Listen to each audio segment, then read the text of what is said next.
नमस्कार, मुंबई के Asiatic library से मैं Sohit Mishra city express show लेकर आपके सामने हाजिर हूँ। शो की हम शुरुआत आज गोवा की खबर से करेंगे, जहां पर एक बड़ी खबर सामने आ रही है। सूत्रों के मुताबिक गोवा के कांग्रेस के कई विधायक बीजेपी के संपर्क में हैं। रविवार रात को मीडिया से बात करते हुए कांग्रेस प्रभारी दिनेश गुंडू राव ने बताया कि इस पूरी साजिश का नेतृत्व उनके ही पार्टी के दो नेता एलओपी माइकल लोबो और दिगंबर कामत ने की थी, और उन्होंने ये भी बताया कि पार्टी ने माइकल लोबो को गोवा के नेता प्रतिपक्ष के पद से तुरंत हटा दिया है।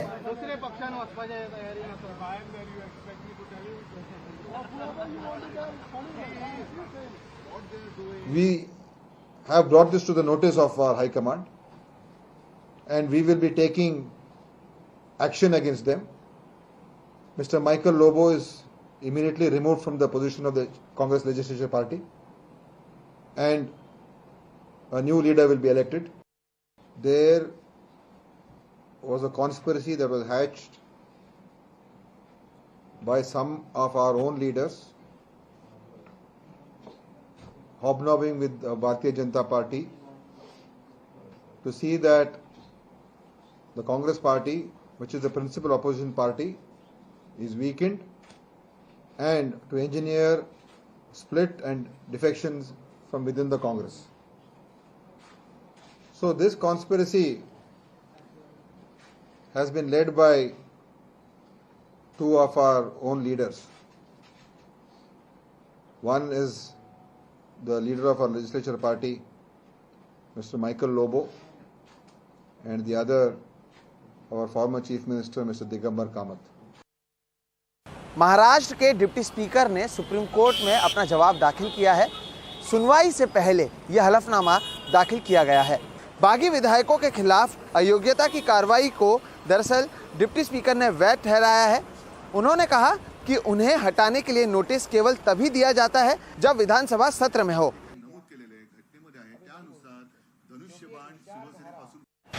अमरनाथ गुफा के पास बादल फटने की वजह से अचानक आई बाढ़ से अब तक 16 लोगों की मौत हो चुकी है, जबकि जो 40 लोग लापता हैं उन्हें ढूंढ निकालने की उम्मीदें दिन ब दिन कम होती जा रही हैं।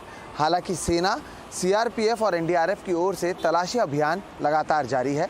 इस बीच अमरनाथ यात्रा को भी रोक दिया गया है। राजीव रंजन की ये रिपोर्ट देखिए।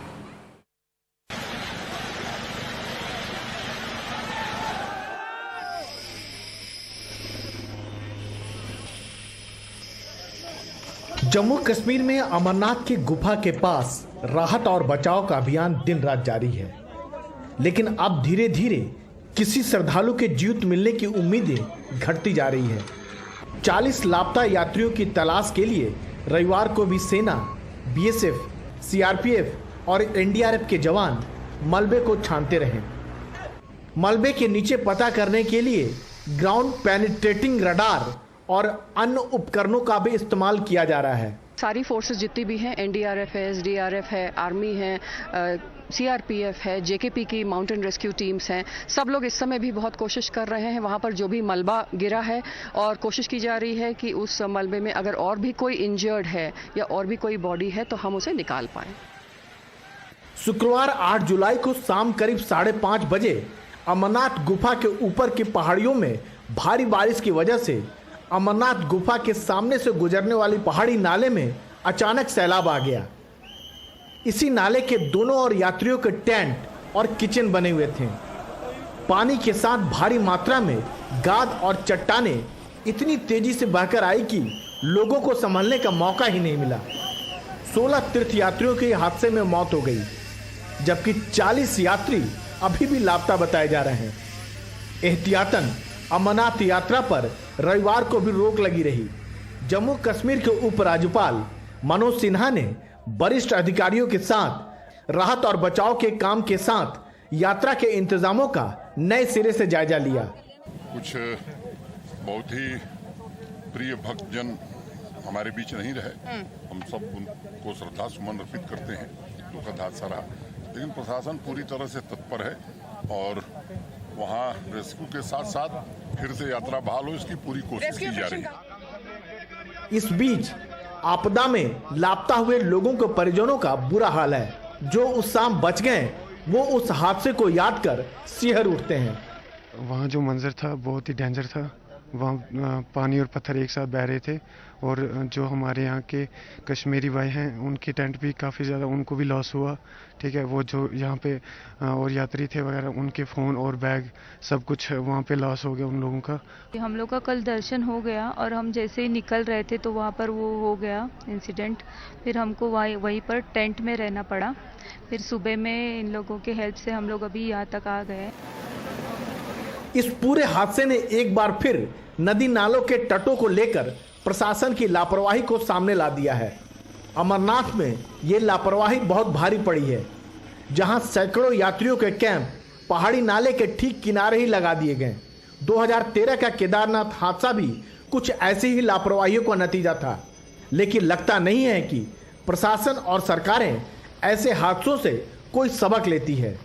नई दिल्ली से राजीव रंजन, एनडीटीवी इंडिया। महाराष्ट्र में हाल ही में बनी नई सरकार ने यह ऐलान किया है कि जो मेट्रो का कारशेड है उसे आरे में ही बनाया जाएगा और अब इसके विरोध में हर रविवार को आरे में विरोध प्रदर्शन शुरू हो चुका है। लोगों की मांग है कि इस कारशेड को आरे से बाहर कहीं और बनाया जाना चाहिए। ये रिपोर्ट देखिए।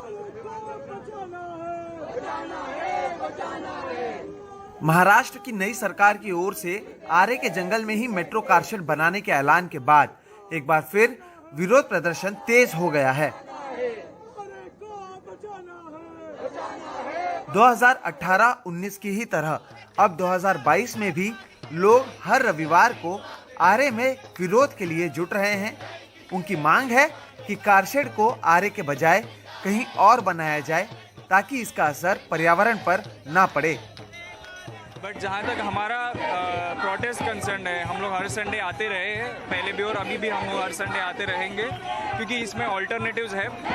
इफ़ नॉट कांजुरमार्ग, दूसरे ऑल्टरनेटिव्स है। काम हमारा नहीं है आपको ऑल्टरनेटिव ढूंढ के देने का, काम तुम्हारा है और तुमको पता है, तुमने ऑलरेडी इतने पैसे खर्च करके ऑल्टरनेटिव्स के ऊपर स्टडी किया है, तो आप कहीं पर भी लेके जाइए बट आरे से दूर लेके जाइए। इस प्रदर्शन में शशि सोनावणे और मनीषा ढिंडे जैसे लोग भी शामिल हैं, जिन्होंने 2019 में भी आरे में पेड़ों को काटे जाने का विरोध किया था।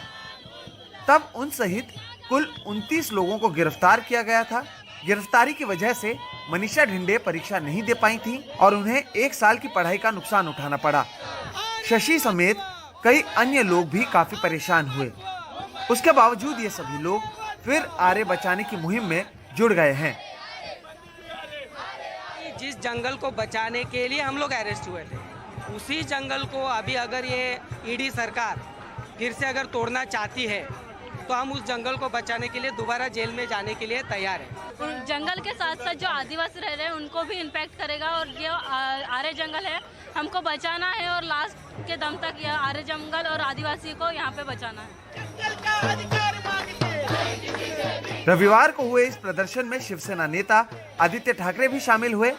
उन्होंने सरकार से आरे में कारशेड न बनाने की अपील की, लेकिन मुख्यमंत्री एकनाथ शिंदे आरे में ही मेट्रो कारशेड का निर्माण फिर शुरू करने का ऐलान कर चुके हैं।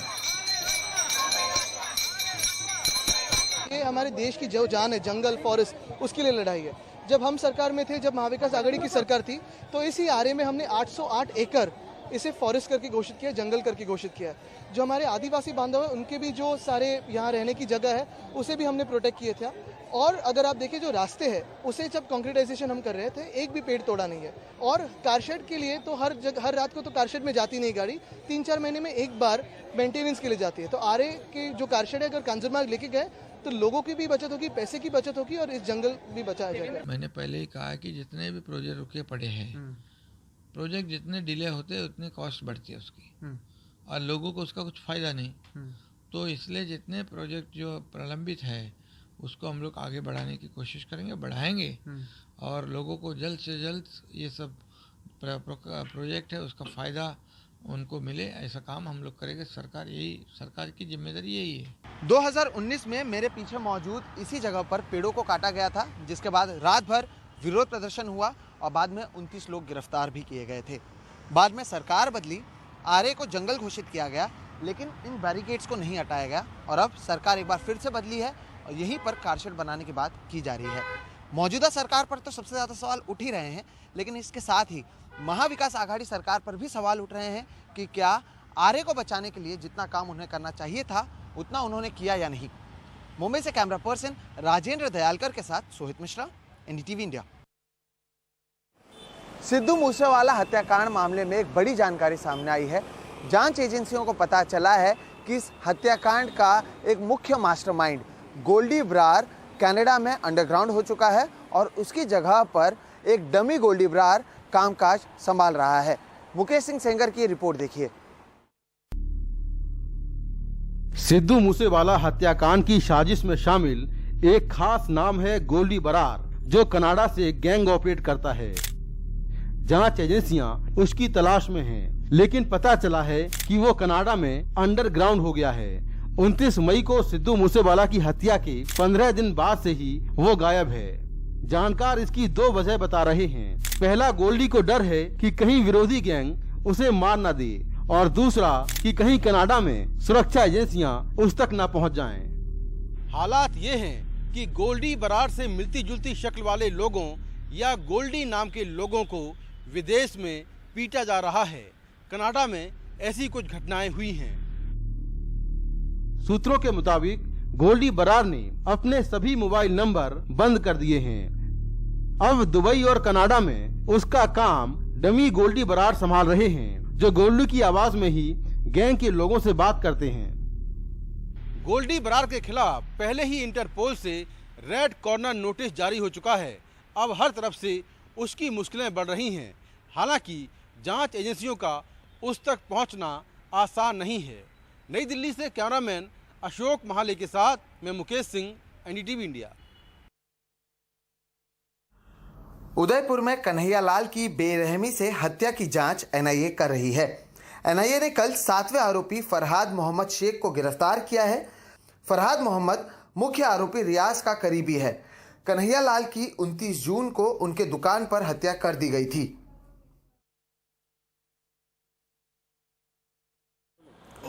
मध्य प्रदेश से जो तस्वीरें सामने आ रही हैं वो दिल दहला देने वाली हैं।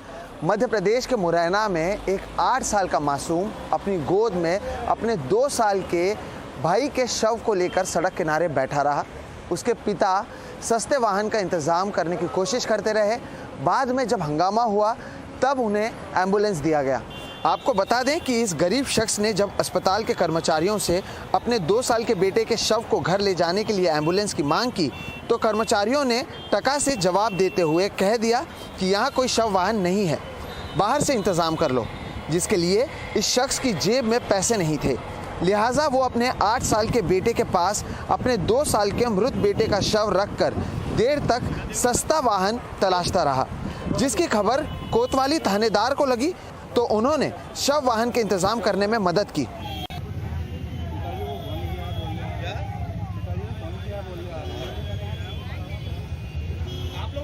बच्चे ने मट्टी खा ली थी, क्या खा लिया था? इसने सर जी मेरे को पता नहीं, मैं घर में रहता नहीं रहता हुआ। कैसे क्या हुआ था इसको? तबीयत कैसे खराब हुई इसकी? भगवान जाने सर जी, मैं कैसे मानूं?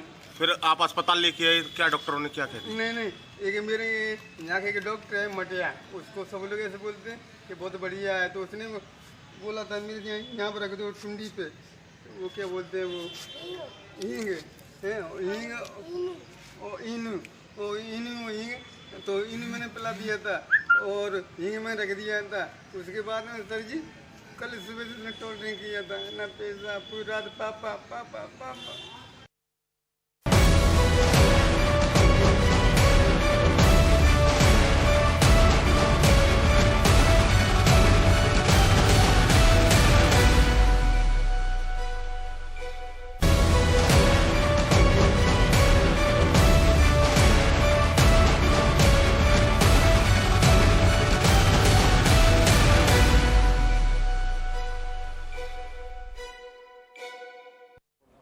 ब्रेक के बाद सिटी एक्सप्रेस में आप सभी का एक बार फिर से स्वागत है।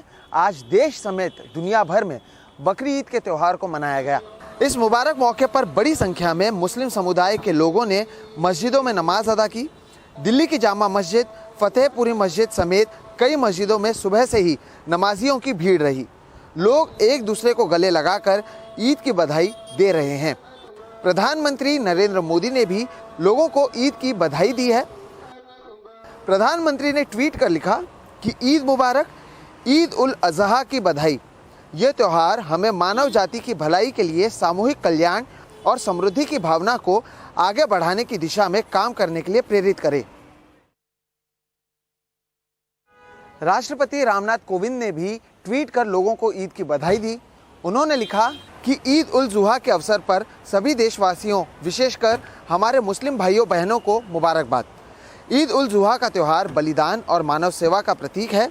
आइए इस अवसर पर मानव जाति की सेवा के लिए खुद को समर्पित करने और देश की खुशहाली तथा समग्र विकास के लिए काम करने का संकल्प लें। पूरे देश में ईद उल अजहा मनाया गया। भारत पाकिस्तान बॉर्डर की अगर बात करें तो भारत पाकिस्तान के अंतर्राष्ट्रीय अटारी वाघा बॉर्डर पर भी बीएसएफ और पाक रेंजर्स ने आपस में मिठाई बांटकर एक दूसरे को ईद की बधाई दी।